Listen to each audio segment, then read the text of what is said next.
¿Qué tal? Mucho gusto. Yo soy Álvaro. Placer estar aquí. ¿Qué me trajo aquí? Bueno, la pregunta es fácil.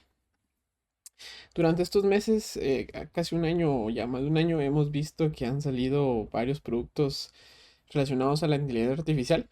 Tenemos Gemini, tenemos Cloud, tenemos DeepSeek, ChatGPT, sin duda el más popular.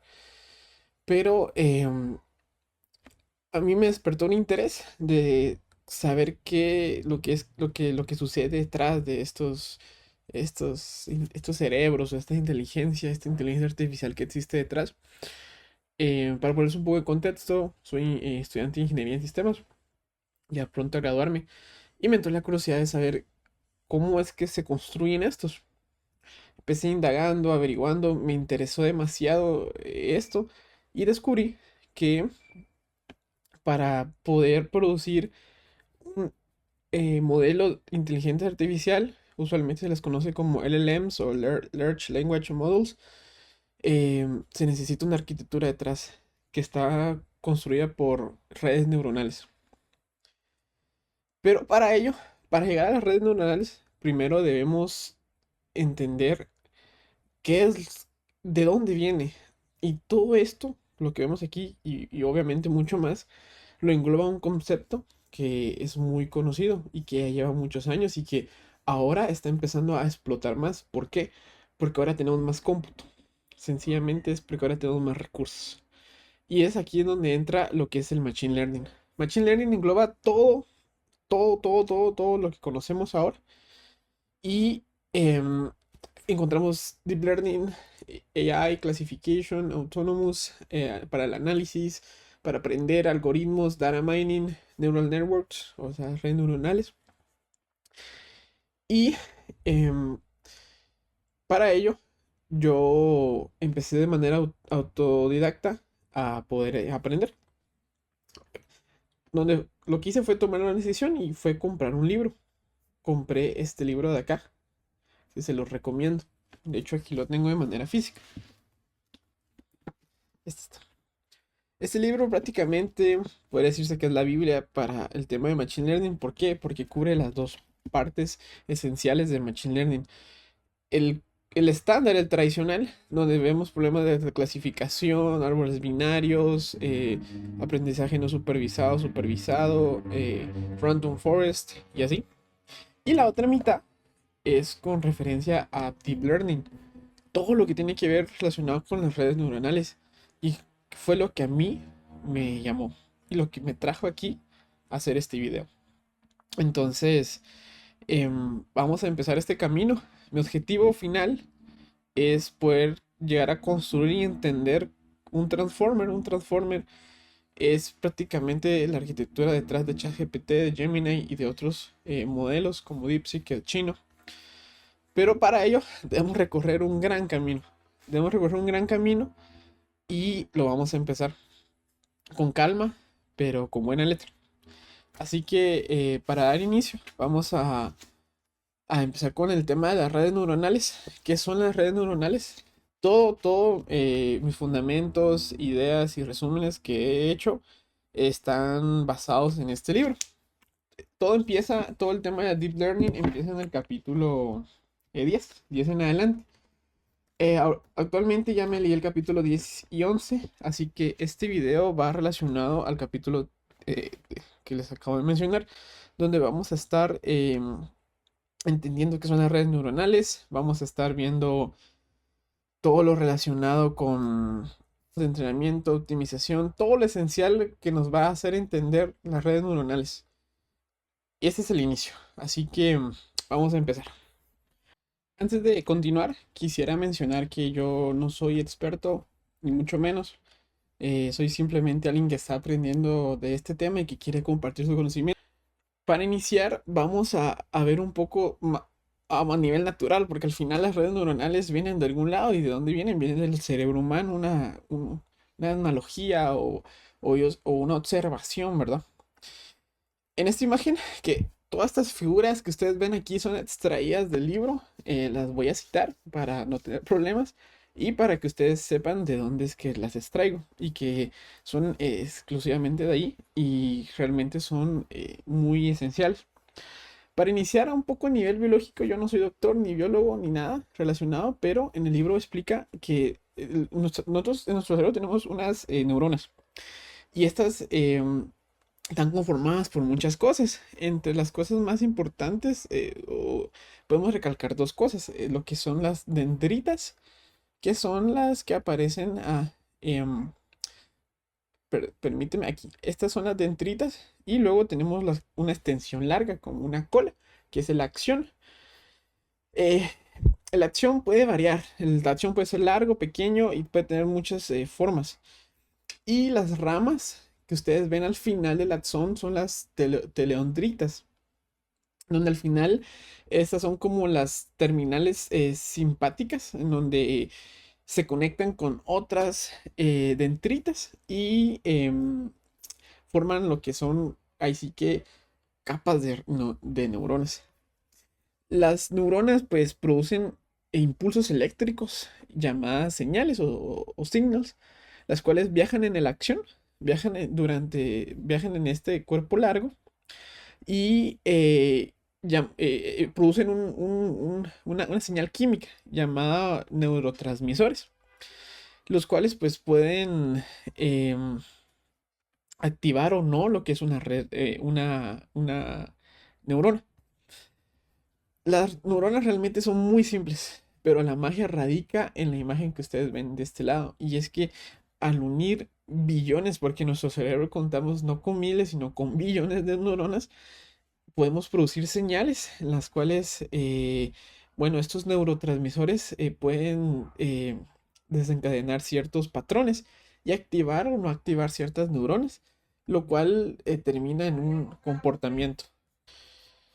Ahora bien, ¿cómo podemos representar esto de manera matemática? ¿Cómo podemos llevar esto que vemos de manera natural, esta observación que hicieron los científicos, a una forma matemática? Y esto lo podemos hacer mediante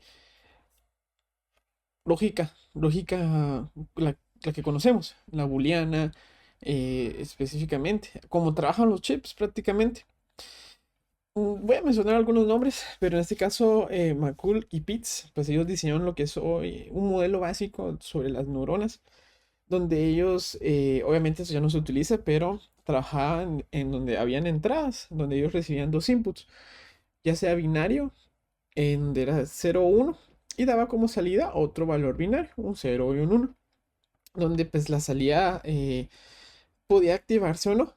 Con esta idea nosotros podíamos construir prácticamente eh, operaciones lógicas, como ven aquí, el NOR, el OR, el NOT y el AND. Pero em, estos se quedaba muy limitado, y fue hasta entonces que unas personas, en este caso científicos, el libro lo menciona, desarrollaron la clave. La clave que es el perceptrón, es el que vemos aquí abajo. Y ahora les voy a explicar. Quizás lo ven muy complejo, pero es muy fácil, es muy sencillo. El perceptrón. El perceptrón, a diferencia de lo que vimos anteriormente, de que podemos trabajar con binarios, o sea, ceros y unos, el perceptrón viene a revolucionarnos. Viene a revolucionar mucho a cómo lo vemos. De hecho, aquí en la figura ustedes pueden ver que tiene otro nombre que se llama el TLU, usualmente conocido también como el Threshold Logic Unit. Y la gran diferencia con lo que vemos arriba es que ahora la función pues ya no, las entradas que vemos aquí ya no son números binarios, sino que estas pueden ser cualquier número. De hecho, a mí me gusta dividirlo en cuatro fases secuenciales y son importantes de tener en cuenta y entender porque prácticamente es la base de un perceptrón y que nos va a ayudar a entender cómo construimos capas de redes neuronales. En el paso número uno tenemos las entradas, usualmente conocido como inputs. En los inputs podemos tener cualquier valor. ¿Y qué son los inputs? ¿Qué son las entradas? Usualmente van a ser características de nuestros datos. Por ejemplo, si nosotros quisiésemos predecir el valor de una casa con base a la ubicación y el país, entonces nuestras características va a ser la latitud y la longitud, que nos va a decir en dónde estamos ubicados. Y en este caso, por ejemplo, el PIB del país, para saber si un país es rico o qué tan rico es. Entonces, estas son las características las cuales van a estar entrando a nuestro perceptrón. Estos perceptrones se juntan en el paso 2. La entrada se junta con algo muy importante que son los pesos. Los pesos, véanlo, es un número aleatorio. Un número aleatorio, el cual nos permite en el entrenamiento, que vamos a ver más adelante, ajustar estos pesos para que el perceptrón pueda encontrar patrones en las características que nosotros le estamos dando. Entonces, estos pesos son fundamentales que ustedes los entiendan. Estos pesos van amarrados con la entrada y llegan a nuestra neurona, en donde en nuestra neurona hay tres cosas bastante importantes que quiero que observen. En el paso 3 tenemos este signo de suma, que hace referencia a una sumatoria. Luego tenemos una B, que hace referencia al término de bias, que es, o sesgo. Y luego tenemos este símbolo, que este símbolo es de una de activación, o la función de paso, que vamos a ver más adelante, pero no prestamos atención a eso. Ustedes seguramente, si están viendo el video y van a una ingeniería o algunas matemáticas, álgebra lineal, se acordarán que para la función de una recta tenemos esto, donde x por b por m más b nos dice, podemos graficar la función, donde m es la pendiente. La pendiente es la inclinación de la recta, si es positiva, si es negativa, muchas cosas. Luego tenemos el término b, que determina la posición de m. Si esto lo dibujáramos en un plano cartesiano, podríamos ver si la pendiente está aquí, si está aquí, si está aquí abajo. Este término de b nos sirve para eso, para posicionarla en el eje vertical. Luego tenemos pues ya el resultado como tal, donde nosotros le pasamos una entrada y ya con estos valores, que en este caso m, la pendiente, y b, si no está posicionada de manera vertical nuestra pendiente, nos da un punto en y, el cual ya luego nosotros podemos graficarlo y representar esa función. Entonces, si ustedes se dan cuenta, en esta parte de aquí, linear function, vemos una similitud. Y es que la función z va a ser la multiplicación de los pesos más las entradas más ese término, ese bias. Y se dan cuenta, la relación es muy fuerte, muy fuerte. Y de hecho esto nosotros lo podemos trabajar de manera con vectores y con álgebra lineal, que es lo que vamos a ver en un rato. Este resultado que obtengamos aquí lo vamos a pasar en una función de activación, o en este caso pues ellos le llaman un step function.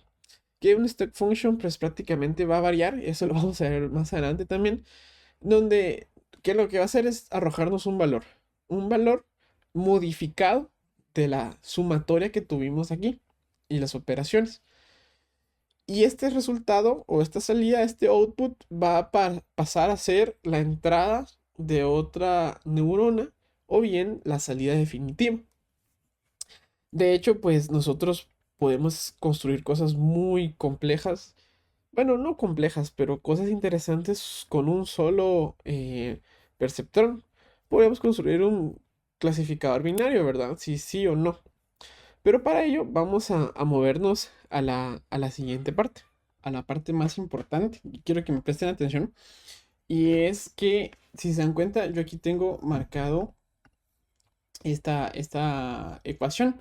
Esta ecuación es del libro.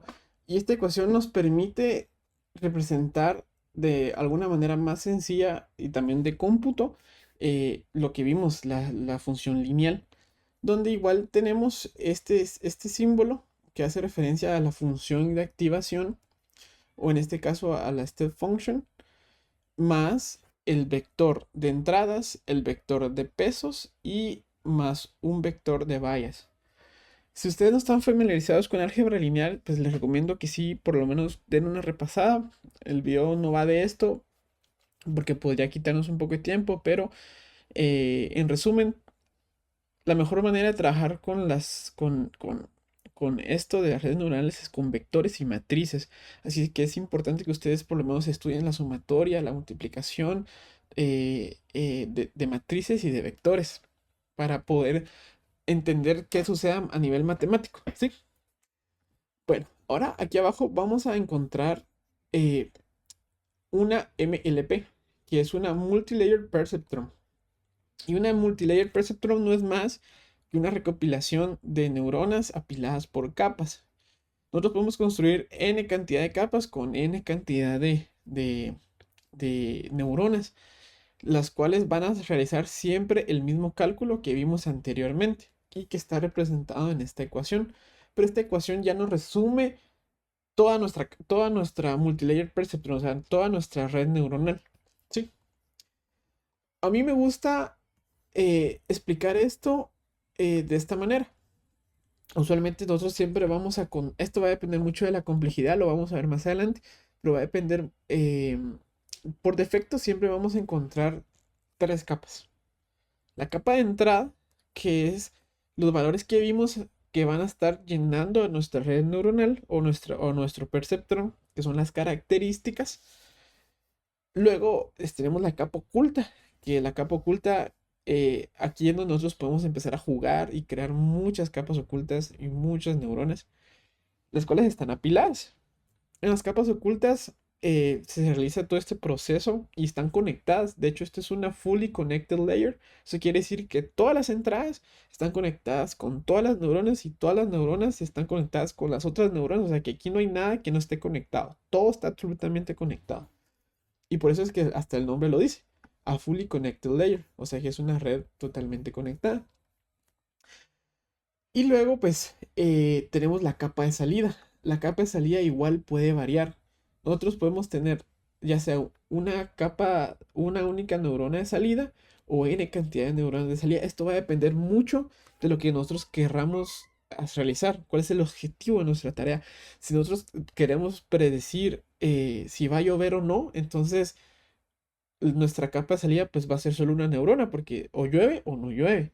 Si queremos clasificar, por ejemplo, eh, eh, digamos, por ejemplo, si queremos clasificar los sentimientos, si alguien está feliz, si está contento, si está triste, tenemos tres tipos de salidas. Entonces, ¿qué vamos a hacer? Colocar tres neuronas de salida. O sea, así que la capa de salida va amarrada con el objetivo que nosotros estemos realizando de nuestra red neuronal. ¿Cuál es el fin? Ahora bien, vamos a ir a un poco a una representación gráfica de lo que sucede aquí. Les comentaba que aquí estamos trabajando ya únicamente con vectores y matrices, porque a nivel cómputo esto nos va a venir fenomenal. ¿Por qué?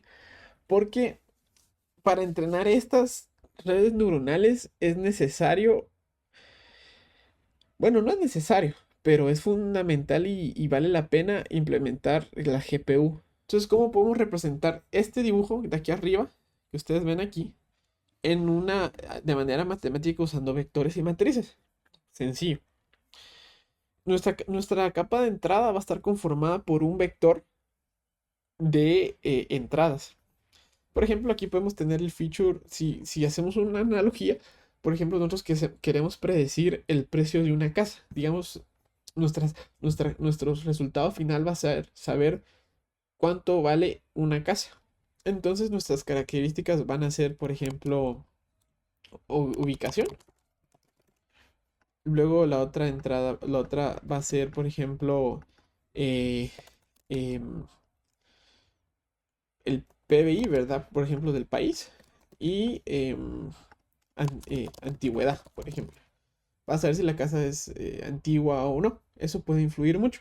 Entonces, nosotros vamos a enlistar así nuestras características. Aquí podemos tener un vector de n cantidad de características. Ahora bien, vamos a trabajar con los pesos. Les comentaba que los pesos son extremadamente fundamentales, porque estos son los que se van a estar moldeando para ajustarse a nuestros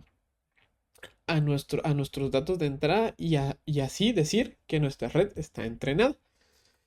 Para ello vamos a agruparlos mediante una matriz. Si ustedes se dan cuenta, por cada entrada, esta está conectada a cada neurona de nuestra capa oculta. Eso quiere decir que por cada entrada vamos a tener 3 pesos. ¿Por qué 3 pesos? Porque tenemos 3 neuronas en nuestra capa de entrada. Nuestra capa oculta, perdón. Entonces eso quiere decir que para la entrada 2 vamos a tener otras 3 pesos y para nuestra tercera capa vamos a tener otros 3 pesos. ¿Qué pasaría si tuviésemos otra neurona en la capa oculta? Pues tendríamos otros 3 pesos. Y esto los podemos agrupar en una matriz. Si se dan cuenta, aquí lo tengo representado.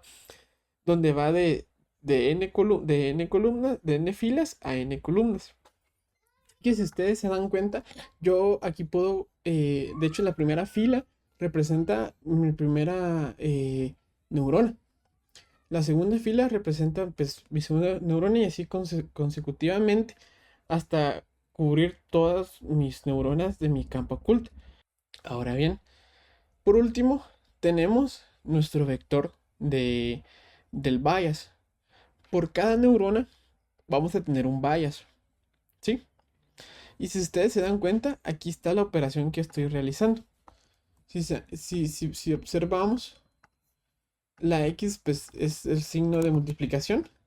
Vamos a multiplicar el vector de entradas por la matriz de pesos más el vector del sesgo. Esto que ven aquí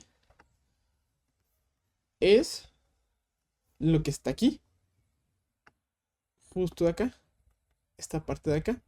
Nuestro vector de entradas por nuestra matriz de pesos más el vector de sesgos. Y esto, si se dan cuenta, está encapsulado en nuestra función, que es la función de activación. ¿Para qué nos va a servir? Después de realizar este cómputo, usualmente nos va a dar un número. Y este número lo pasamos dentro de nuestra función de activación, que vamos a ver más adelante que existen una infinidad de funciones de activación. Pero, ¿cuál es el chiste?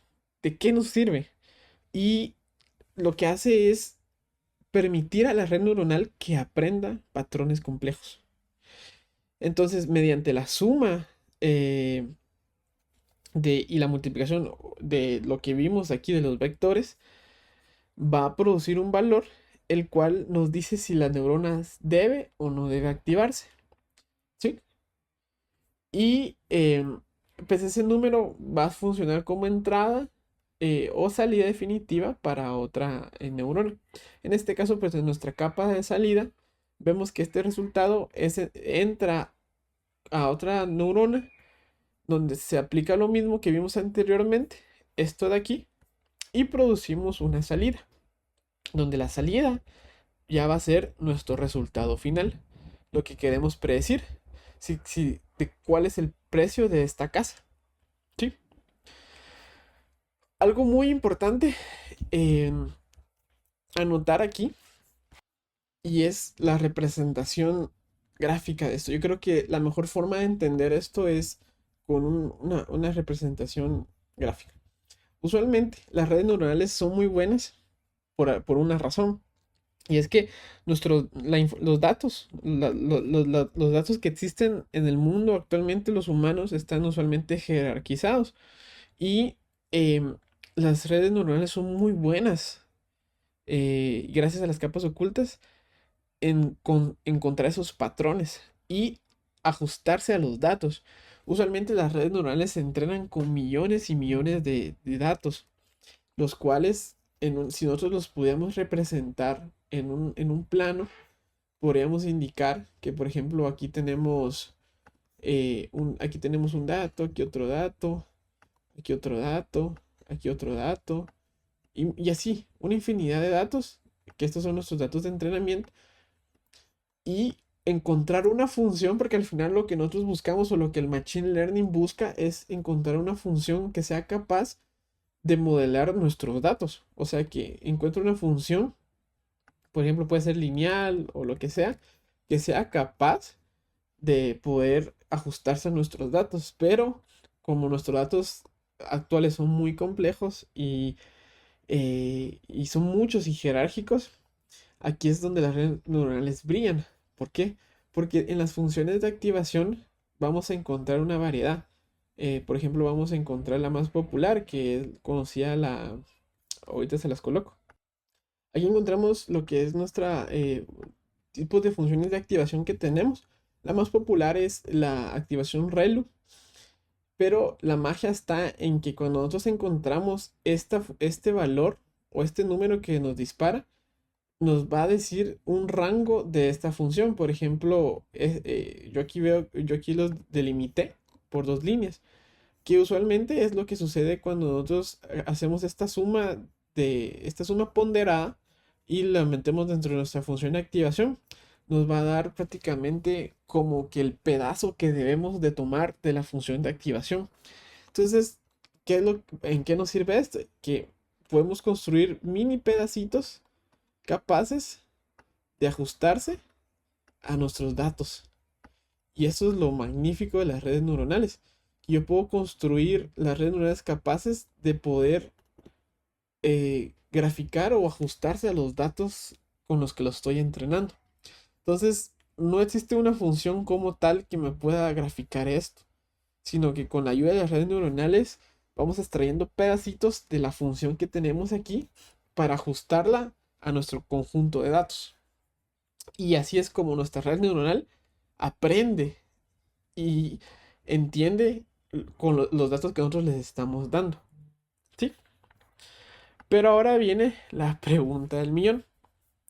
¿Cómo es que, cómo es que esta red neuronal aprende? Porque si se dan cuenta, pues yo aquí abajo tengo más ejemplos. Los vamos a ver más adelante.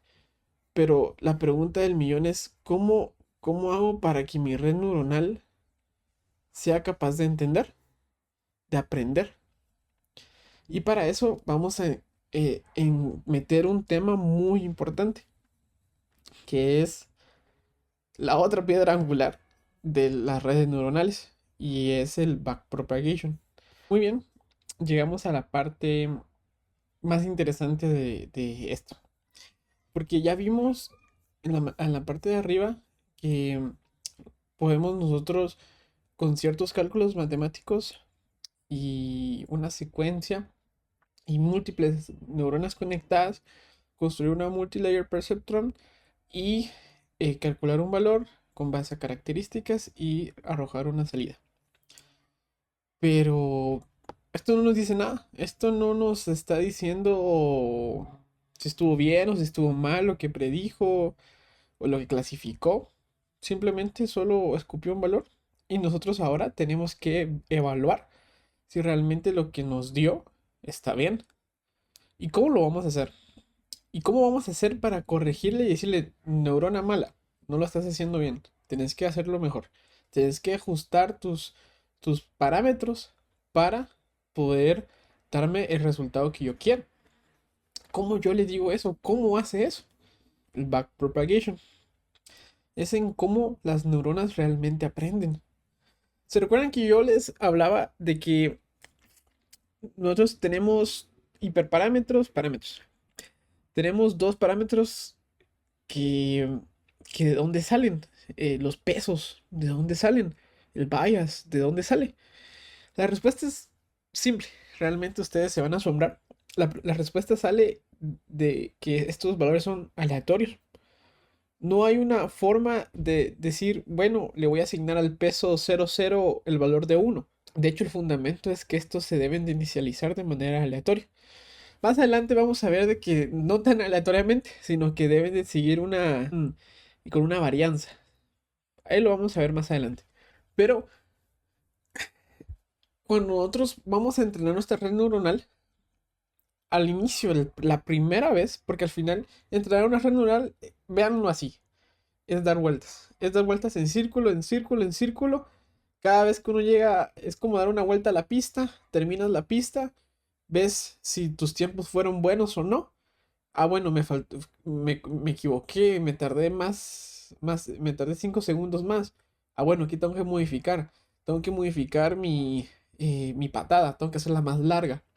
Entonces, para eso voy a ajustar mi respiración. Entonces, yo para eso entonces regreso al inicio y vuelvo a hacer lo mismo, solo que ahora ajustando eso que yo dije. ajusté mi respiración y mi patada. Entonces ahora cuando llegue a la segunda vuelta, voy a tener que me tardé solo 2 segundos más. Y así sucesivamente hasta lograr con ajustes pequeños eh, mejorar o llegar a lo que necesito. Y pues eso es lo que vamos a hacer prácticamente y esa es la razón de ser de todo esto, el backpropagation, el entrenamiento. Vamos a hacer un ejemplo súper rápido de cómo funcionaría. Imaginemos que yo ahorita realmente quiero predecir el valor de mi casa. ¿Cuánto va- cuánto cuesta mi casa? Para ello, pues yo tengo mi red neuronal y le voy a pasar muchos datos, muchas entradas. En este caso solo le vamos a pasar tres por temas del ejemplo. Mi ubicación, el PIB de mi país y la antigüedad. O más que la antigüedad, de qué material está hecho. Entonces, por ejemplo, yo vivo en Guatemala, esa es la entrada uno. El PIB de Guatemala, o más bien pongámoslo de que la media de donde yo vivo es ronda dentro de 10.000 quetzales. Y el tercero iba relacionado con el material de mi casa.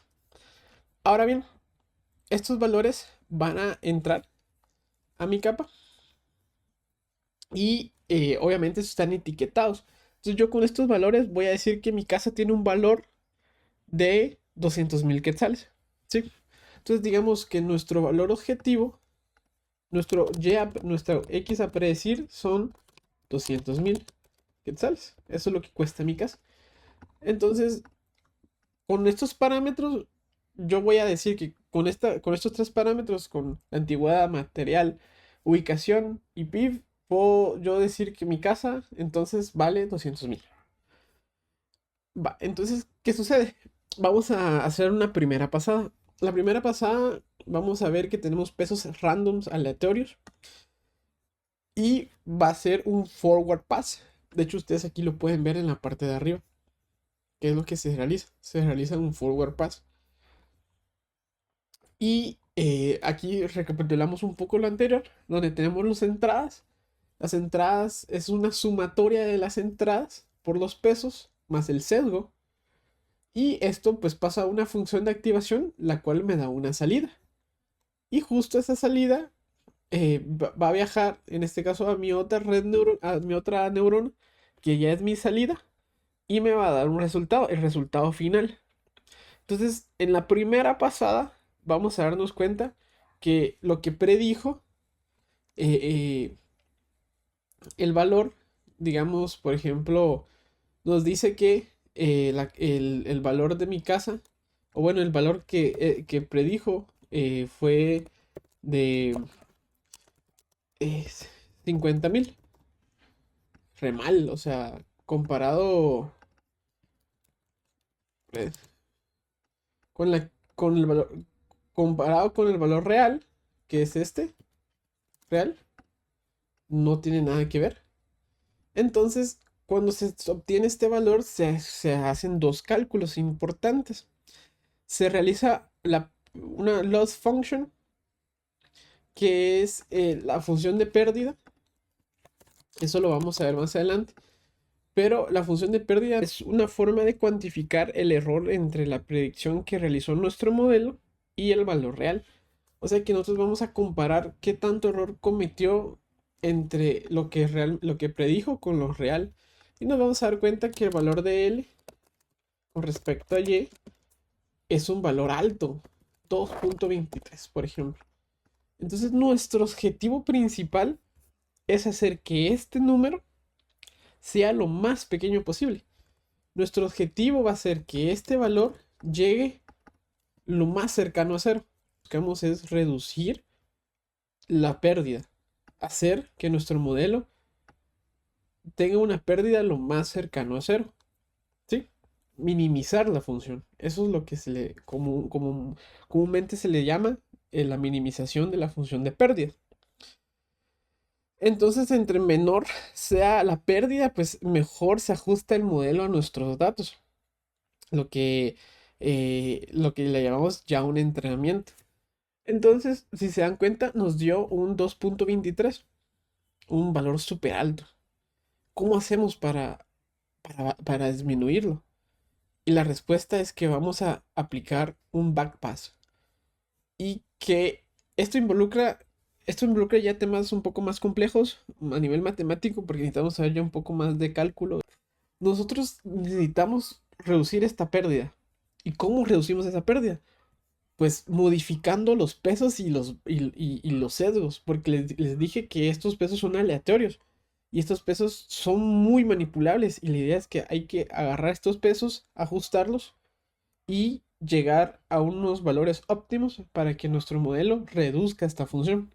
Entonces nuestro objetivo es reducir la loss function modificando los pesos y los bias, ¿sí? Y para eso vamos a hacer uso de muchas cosas. Pero les voy a explicar un poco qué es lo que sucede en el backpropagation o en el backpass. Lo que hacemos nosotros es calculamos el error de la salida y este error de la salida se propaga hacia atrás. Se propaga hacia atrás a toda la red, desde la última capa, o sea, nos vamos a ir desde aquí hasta el inicio. Y durante todo ese recorrido desde atrás, desde el fin hasta el inicio, vamos a aplicar la regla de la cadena, esta que ven aquí. Porque nosotros lo que tenemos que hacer es calcular cuánto debe cambiar un peso en una capa temprana. Necesitamos saber cómo fluye el error final. Entonces aquí es donde entra lo de la retropropagación o el backpropagation, donde aquí utilizamos esta regla para calcular los nuevos pesos que deben de tener para la segunda pasada. Y para ello, cuando encontramos estos cambios, debemos de aplicar un ajuste, el ajuste que les comentaba. Y para eso vamos a implementar lo que es el descenso del gradiente. El descenso del gradiente merece un video aparte, es algo muy magnífico. De hecho, yo tengo un blog que explica qué es. Pero em, vamos a hacer un ejercicio súper básico para que entiendan. De hecho, la gráfica es muy intuitiva, el dibujo es muy intuitivo. El descenso de gradiente lo que busca es de una gráfica encontrar los mínimos locales. ¿Se recuerdan que hablábamos del tema de la pendiente? Usualmente la pendiente va a ser nuestro gradiente. Así, esta es la analogía. Entonces, por ejemplo, nosotros vamos a calcular este gradiente utilizando el chain rule. O sea que por cada peso vamos a calcular un gradiente, que es una pendiente. Y esta pendiente nos va a decir, por ejemplo, si el modelo está así, si la pendiente es así o si es acá. Entonces, aquí nos dice lo siguiente, si que debemos ir en dirección contraria para buscar los mínimos locales o máximos locales. Y en la gráfica lo representa de manera magnífica. Por ejemplo, aquí nos dice que este es nuestro primer punto, ¿verdad? Y debemos de descender lo máximo posible para llegar a este mínimo local. Y para ello vamos a calcular el gradiente. El gradiente es nuestra pendiente. Y si vemos que nuestra pendiente es positiva, eso quiere decir que nosotros debemos de cambiar. Si aquí tenemos nuestra pelotita y nos dice que nuestra pendiente es positiva, entonces nosotros tenemos que cambiar la dirección y movernos hacia abajo para poder llegar a donde queremos, que es estos mínimos locales de aquí. Nosotros queremos llegar a estos mínimos locales. Porque con estos mínimos locales logramos disminuir la función. Ahora bien, entra algo bastante interesante. Y es que nosotros, ¿cómo le podemos decir con qué velocidad o cómo vas a bajar? Porque no le podemos... esto no por arte de magia va a venir y de un solo bajar, sino que nosotros tenemos que decirle, mira, tenés que bajar dando pasitos pequeños o dar pasos grandes. Y para eso existe un hiperparámetro, que usualmente se le conoce como el learning rate, en la tasa de aprendizaje. Esta tasa de aprendizaje prácticamente nos dice cómo vamos a dar los pasos. si los pasos para llegar abajo, o sea, para llegar hagamos de cuenta que esa es la cima del volcán y nosotros queremos llegar otra vez a la carretera, alguien nos tiene que decir, mira, tenés que bajar el volcán dando pasos pequeños. Pero si yo doy pasos pequeños me voy a tardar muchísimo, voy a tardarme, si el promedio es bajar en 3 horas, pues me voy a tardar 8 horas dando pasos pequeños. Pero si viene el guía y me dice, no, mira, tenés que bajar dando pasos muy grandes, entonces yo en vez de bajar en 3 horas voy a bajar en 2. Pero puede que, que no calcule bien y en vez de ir a la carretera, termine en otro lado. ¿Sí? Puede que termine en otra montaña. Entonces es muy importante los pasos que yo voy a dar, cómo los voy a dar. Pues en esta imagen que ustedes ven acá es muy intuitiva. De hecho, digamos, esta es la representación 3D y esta es una representación 2D, donde nuestro objetivo, siempre tengo en mente, es llegar al mínimo local, encontrar la parte más baja, porque así es como nuestro modelo va a aprender. Y tenemos que decirle cómo vamos a dar los pasos. Entonces, aquí hay un gran ejemplo. Si yo le digo que vamos a dar pasos grandes, entonces lo que va a suceder es que va a estar zigzagueando y va a costar muchísimo que llegue a este punto. En cambio, si yo le digo que doy pasos pequeños, pues me voy a tardar un poco más, pero voy a llegar de manera segura al mínimo, a la parte plana, donde la pendiente, o sea, nuestro gradiente, es casi cero. No cero porque es muy complicado, pero donde casi es cero.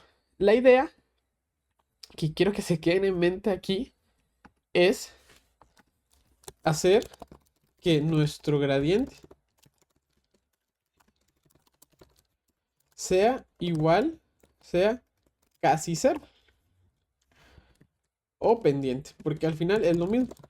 Lo que queremos hacer es que nuestro gradiente o pendiente sea casi cero. Y para eso vamos a descender. ¿Sí? Espero esto haya hecho sentido.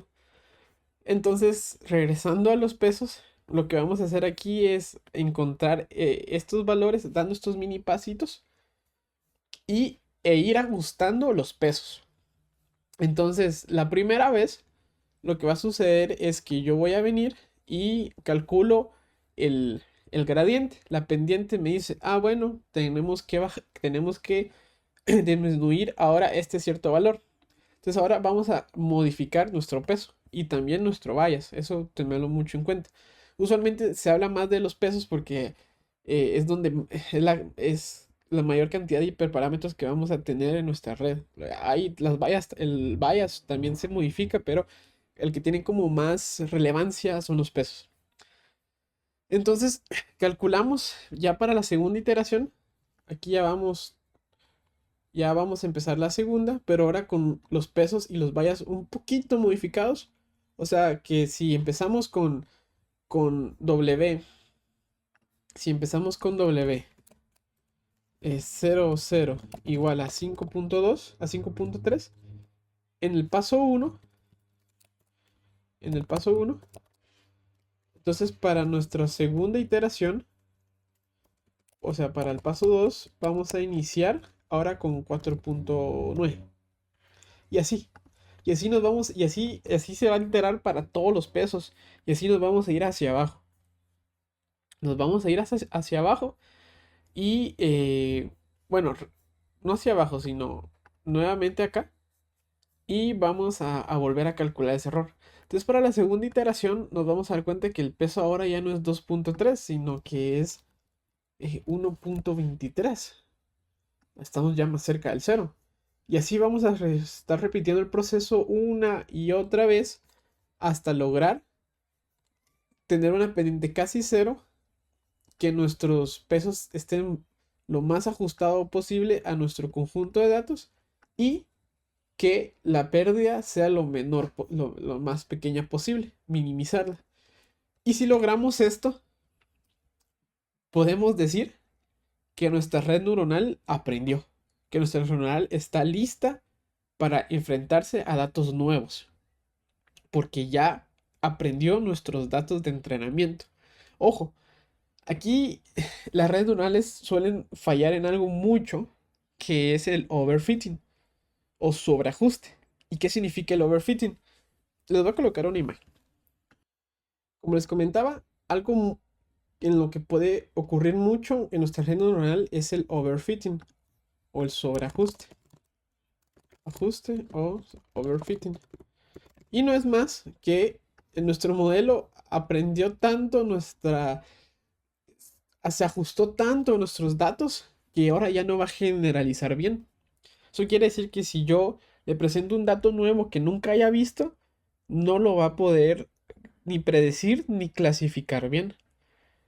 Entonces, para evitar eso, para que nuestra red neuronal esté balanceada, o sea, que pueda generalizar bien, existen infinidad de herramientas y cosas que vamos a estar viendo más adelante. Ahorita, por lo menos, quiero que entiendan todo esto, este proceso. Entonces, pues en los próximos videos ya vamos a empezar a tocar código, ya vamos a empezar a ensuciarnos las manos con temas a nivel de código y llevar esta teoría que vemos aquí a la realidad. Así que vamos a estar realizando un ejemplo donde vamos a entrenar una red neuronal de diferentes formas, en donde se va a hacer un poco más complejo, pero ya vamos a ver que todo esto que aprendimos al final eh, está conectado. Así que solo les quiero agradecer por haber visto este video. Si ustedes están interesados en seguir aprendiendo conmigo y pues llegar a un punto lejos, pues son bienvenidos. Espero que este se vuelva una serie de videos bastante educativos, donde tanto ustedes como yo aprendamos. Así que nos vemos a la próxima.